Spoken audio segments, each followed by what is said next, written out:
ในอากาศวานีอิตานกรดิบริกรมีเดียมเวฟ44.4 เมตรฮูปา75กิโลเฮิรตซ์เมมจลังคำไตคำดีเขาก็มาหอมาในวันสอกยาลานีปีไดสองเฮงปะซาอุตูอิงนาจีปีมือสองเฮงซาอุโห1มาร์ชใน13วันนำหอวดีกุนสิงกุนมึงตั้งลายเหมาะสูบนำวานคำนี้ลองหาตั้งหอมซีเลอันว่าคู่จองลองคำมาไหนจำลองนั่ง Prime Minister Narendra Modi จะหั่ง2วันตักออลีภายเมืองอาซัมกันมายาวทิ้งเมืองซี Prime Minister Narendra Modi Development Project 1เงิน47เฮงเป็ดปะกกเตอันไหนที่พุทโฮเหอนำหอตั้งใน Lay Foundation Stone ของ Railway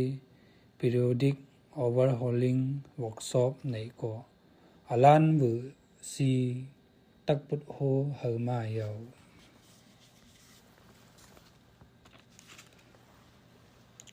Prime Minister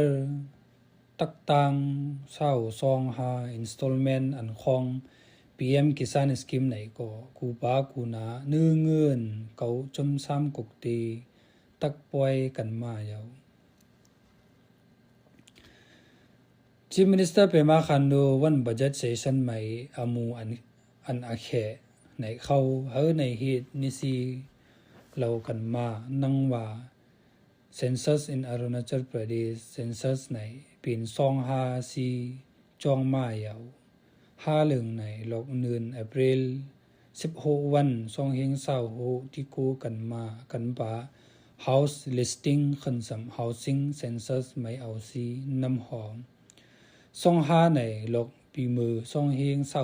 2027ที่ตักกูนำหอม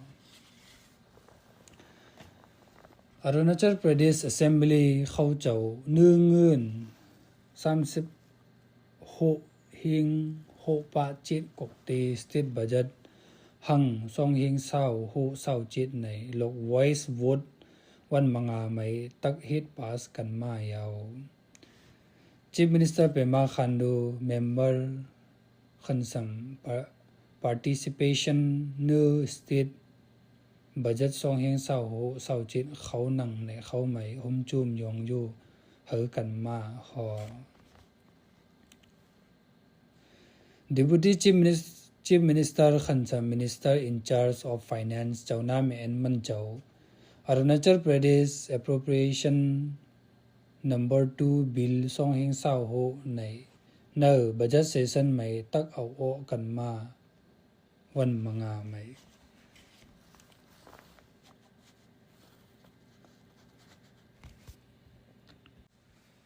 Union Petroleum Khansam Natural Gas Minister Hardeep Singh Piru Pongloi LPG ไม่เอาซีเมาในเหอกับเจอนิซีเหล่ากันมาอยู่หอ LPG supply ในเมาห้ามซีกุนสิงเมืองเข้าไม่ที่เอาทิ้งกันมาเหอนิซีเหล่ากันมานำหอ